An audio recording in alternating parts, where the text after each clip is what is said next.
भारतवर्ष के अंदर पेंशन का सिस्टम 1950 में भारत सरकार ने लागू किया था।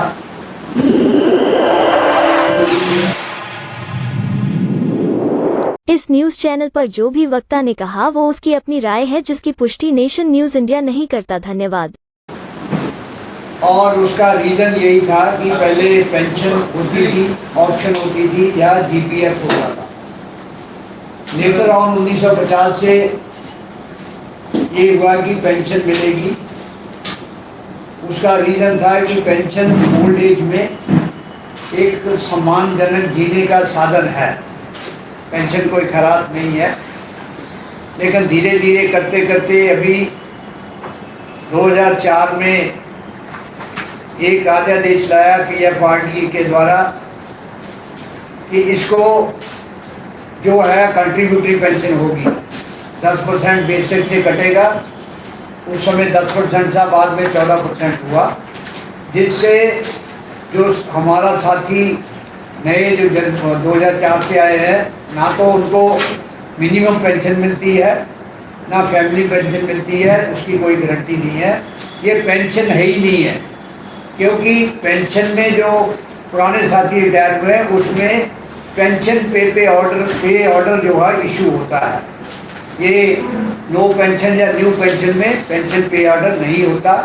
ये एक एक्सग्रेशिया है, गवर्नमेंट कर्मचारियों को, युवा को गुमराह कर रही है, जिसके लिए national Federation of Indian railwaymen ने ये स्टेप उठाया कि भारत सरकार के ऊपर ये कम से कम रेलवे कर्मचारी है जितने जो स्टेट गवर्नमेंट के कर्मचारी, उसका कोई बोझ नहीं है, क्योंकि करोड़ों रुपया प्रोविडेंट फंड जो है वो डिपॉजिट होता है गवर्नमेंट के पास, जो मार्केट में लगा के वो प्रॉफिट करते हैं, उसी से पेंशन हमारी निकल जाती है।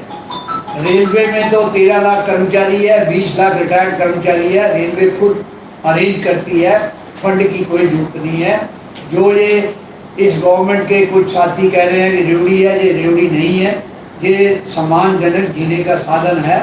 तो इसलिए इस बात को हम लोगों ने आगे उठाया है, जिसमें थोड़ी सक्सेस मिली है। लेकिन हमारी डिमांड यही है कि जो ओल्ड पेंशन लाएगा वही वोट पाएगा। अदरवाइज हम 2024 में इसी तरह इकट्ठे होके जो है विरोध करेंगे। हम किसी पार्टी को सपोर्ट नहीं करेंगे। जो पार्टी अपने मैनिफेस्टो में इस बात को लाएगी, उस पार्टी को जो 3.5 मिलियन कर्मचारी है उसको सपोर्ट करेंगे। धन्यवाद सर।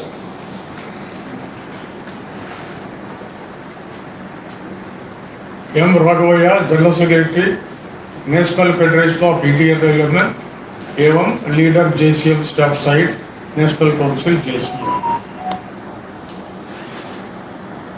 नया पेंशन स्कीम 2004 में भारत सरकार ने इंट्रोड्यूस की।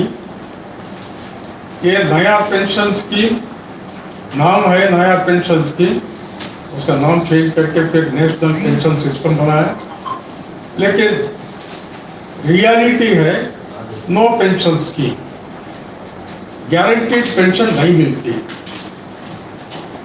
1950 में जब भारत सरकार कर्मचारियों को लास्ट स्टेज में रिटायरमेंट टाइम पे वो कर्मचारी, केंद्र कर्मचारी और परिवार के साथ में डिग्निफाइड लाइफ लीड करने के लिए ये गारंटीड पेंशन का कंसेप्ट लाए। 1972 दिसंबर 17 तारीख supreme court Nakara versus union of India judgment में क्लियरली एक्सप्लेन किया। धारा 309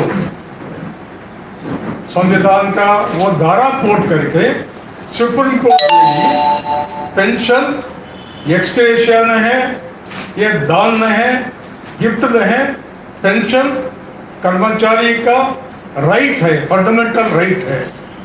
कॉन्स्टिट्यूशन को कोट किया और 72 के बाद में भी 5th सेंट्रल पे कन्वेंशन पेंशन पैरिटी को भी रिकमेंड किया। भारत सरकार मान ली अमल किया।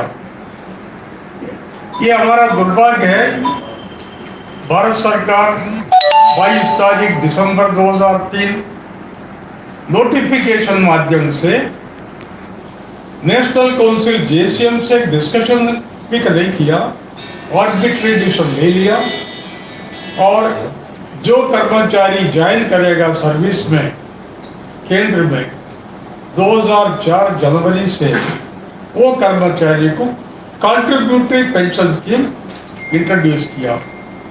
ये कॉन्ट्रीब्यूटरी पेंशन स्कीम में तनख्वाह में आधा गारंटीड पेंशन नहीं मिलती, लेकिन पुराना पेंशन स्कीम में ये गारंटी है, जब रिटायरमेंट टाइप पे जो तनख्वाह है, तनख्वाह में आधा पेंशन देना पड़ेगा।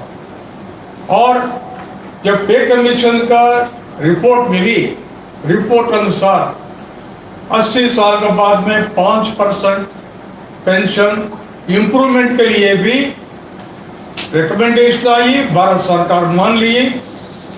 80 के बाद में 5%, 85 के बाद में और 5%, ये इम्प्रूव करने का एक फैसिलिटी दी। कारण क्या है, जब उम्र बढ़ेगी हेल्थ कॉम्प्लिकेशन भी जटिल होगा, ट्रीटमेंट की जरूरत पड़ेगी और डिपेंडेंसी का जरूरत पड़ेगी। ये ध्यान में रख के पे कमीशन के सामने हमने रिप्रेजेंट किया, पे कमीशन रेकमेंड किए, भारत सरकार ने ये नया पेंशन स्कीम में जो बेनिफिट्स दिया पुराना पेंशन स्कीम, वो पूरा बेनिफिट्स खत्म कर दिया। आज का तारीख में NPF सब्सक्राइबर रिटायरमेंट के बाद में 4000 से ज्यादा पेंशन नहीं मिलती।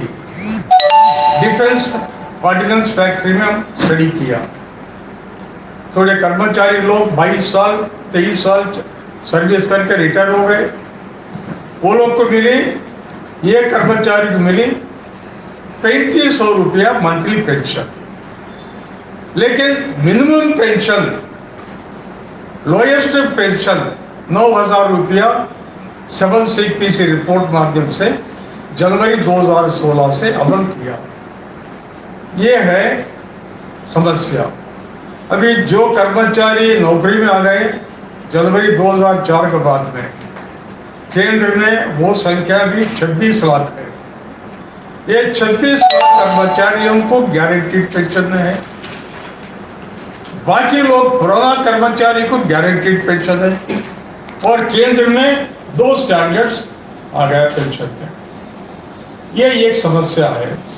दूसरी समस्या है देश का प्रगति, एफिशिएंसी और कर्मचारी का त्याग के बारे में मैं 2 शब्द बोलेगा। उदाहरण, रेलवेज में रेल कर्मचारी का संख्या है 13 लाख से ज्यादा है। दिन रात रिमोट प्लेस पे काम करते, जंगलों में काम करते, टनल्स में काम करते और 21,000 गाड़ी चलाने के लिए हर दिन प्रतिदिन शिफ्ट ड्यूटी में काम करते, ठंड में बारिश पे काम करते। ये काम का इफेक्ट ऐसा है, ज्यादा लोग मरते। अनिल काकोडकर जी का रिपोर्ट में दिया 1632 लोग का डेथ का कैलकुलेट किया। काकोडकर जी का रिपोर्ट में, high level safety review committee report में 2.5 साल में इतने लोग मर गए। 8000 से ज्यादा ऑन ड्यूटी पे इंजरी, क्रिपल हो जाते हैं, डिसेबल्ड हो जाते हैं। ये सोच के वो टाइम पे 1950 में भारत सरकार ये सर्विस में वो त्याग किया, कंडक्टर्स का परिधि में काम किया। ये रिटायरमेंट टाइम पे ये सोशल सिक्योरिटी गारंटी देने के लिए ये पेंशन लाई, लेकिन भारत सरकार वो खत्म कर दी। हम इतना त्याग किया और रेल कर्मचारी रेलवे बोनस पैसा वो कमाता, और पेंशन लाइबिलिटी भी हमारा अर्निंग से हम अप्रोप्रिएट कर रहे हैं। सेंट्रल गवर्नमेंट से हमको कुछ नहीं मिलती।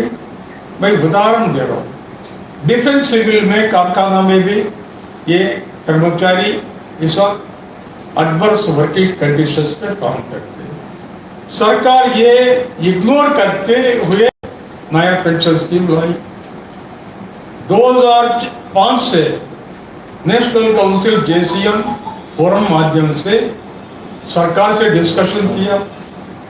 भारत सरकार 2005, 6, 7 3 साल के डिस्कशन के बाद में 2007 में ऑफिशियली कमिटमेंट की नया पेंशन स्कीम भी ये पुराना पेंशन स्कीम का समान है, गारंटीड पेंशन है।